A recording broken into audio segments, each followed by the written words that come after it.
السمك السنجاري هنعمله بطريقة بسيطة وسهلة تنفع معاكي لجميع أنواع الأسماك. يعني أي نوع سمك بتحبيه تقدري تعمليه سنجاري. طريقة سهلة وبسيطة ومش معقدة خالص، وإن شاء الله بإذن الله جميع مكوناتها وتوابلها موجودة عندنا في البيت. يلا بقى حطي لايك للفيديو، ولو أول مرة بتشوفيني ما تنسيش تشتركي في القناة وتفعلي زر الجرس على كلمة الكل عشان يوصلك كل فيديو جديد يا ست الكل من قناة بسيطة وبحب البساطة.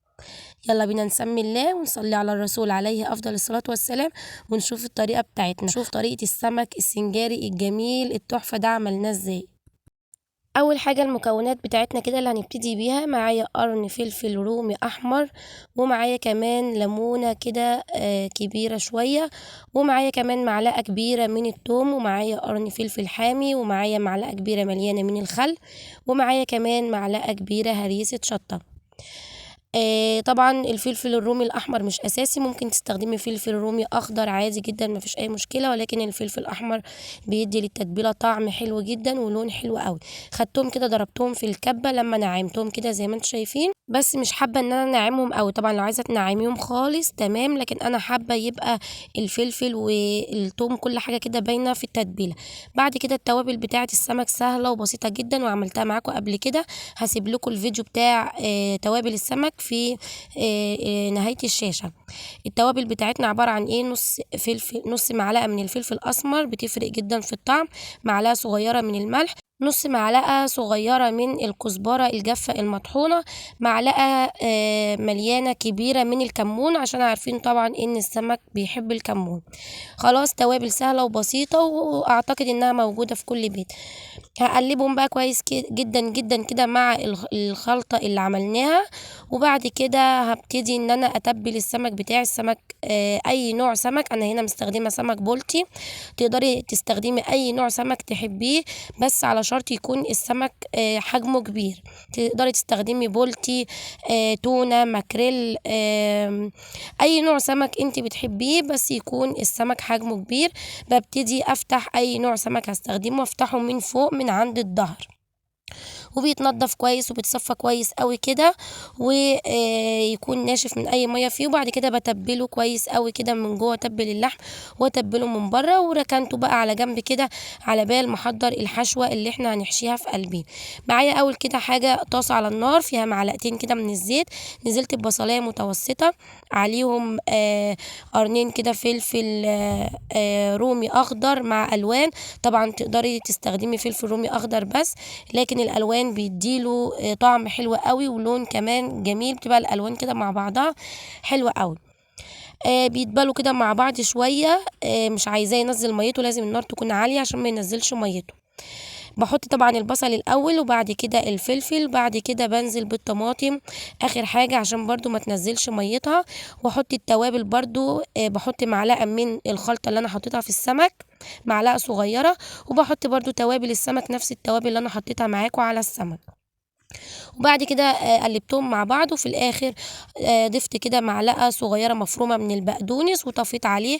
هسيبها بقى كده تبرد شويه عبال ما احضر بقى ايه القاعده بتاعه السمك. معايا كده ورقه من ورق الفويل او الالومنيوم، هحط عليها كده برضو ورق من الزبده، وطبعا بنقطع الورق على قد السمكه، وببتدي احط السمكية كده زي ما انتم شايفين، وابتدي ان انا اقفل حواليها كده الورق الفويل.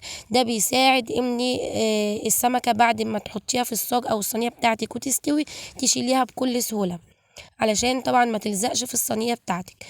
بعد كده ما عملتهم حطيتهم بقى في الصاج اللي هيدخل الفرن كده زي ما انتم شايفين، مش هندهنه ولا زيت ولا اي حاجه، هو السمك محطوط كده في الورق بتاعه مش هيلزق ولا هيجرى له اي حاجه، وهتشيليه بمنتهى السهوله. بعد كده الخلطه خلاص بردت معايا، ببتدي ان انا احطها على السمك كده زي ما انتم شايفين. وملحوظه مهمه جدا، انت بتسيبي السمك في التتبيلة بتاعته حوالي كده 10 دقايق او ربع ساعة، مش اكتر من كده. بيتبل كويس كده بالتتبيلة، وبعد كده بنحطه بقى كده زي ما انتم شايفين، وابتدي احط الخلطة عليه. بقت معايا بالشكل ده، شايفين شكله جميل جدا. بعد كده بقى معايا شرايح من الليمون هضيفها كده على الوش، بتديله طعم حلو قوي قوي ومزازة كده بسيطة، ولكن بتخلي طعمه جميل جدا، بتوديه في حتة تانية خالص. رصيت الليمون كده زي ما انتم شايفين. بعد كده بقى هجيب الزيت وهديله رشة كده بسيطة من على الوش علشان الوش بتاعه يبقى بيلمع كده وحلو، كمان لما نحطه تحت الشواية ياخد لون كده ويبقى حلو معانا. يعني تقدري تدهني بفرشة وتقدري تحطي كده بالمعلقة يعني رشة زيت خفيفة كده للمعة وعلشان ياخد لون حلو كده مش اكتر. بعد كده بقى هدخله الفرن، درجة التسوية بتاعته هتدخلي على نار عالية، مش هتحطي على اللحم بتاع الفرن، هتحطي على الشبكة اللي فوق اللحم. يعني مش هتحطيه مباشرة كده على النار، هتحطي في الشبكة اللي بعد سطح الفرن على طول. هيستوي لو عندك طبعا فوق وتحت هتشغلي فوق وتحت، مفيش هتشغلي تحت كده، هتحسي ان هو خد لون معاكي كده شويه والسمكيه هتشوفها من الجنب استوت. بعد كده هتشغلي عليها الشوايه شويه وهيطلع معاكي. بياخد 10 دقايق في الفرن، مش بيكتر عن كده. وطبعا يقعد قد ايه في الفرن دي، من 10 دقايق لربع ساعه او تلت ساعه حسب حجم السمك بتاعك، على حسب حجمه، على حسب ما هياخد وقت قد ايه في الفرن. بعد كده طلع معايا بالشكل ده زي ما انتم شايفين. عايزه اقول لكم الريحه ما شاء الله، يعني ريحته جميله جدا. شيلته بقى من الصينيه بكل سهوله اهو زي ما انتم شايفين، حطيته على طبق التقديم وبقى جاهز معانا. جرنشته كده من على الوش بشويه من البقدونس المفروم، وطلع معايا احلى سمك سنجاري. عايزه اقول لكم طعمه خطير جدا جدا. جربوه بالتتبيله اللي قلت لكم عليها دي، تتبيله في منتهى الجمال وتنفع مع اي سمك. تعملوه زي ما قلت لكم، اي نوع سمك تحبيه ينفع ان انت تعمليه بالطريقه دي. وكمان خلطة التوابل دي زي ما قلت لكم انا عامله لكم خلطة السمك تنفع لاي نوع سمك، سواء في الفرن او هتتبليه تقليه او هتشويه.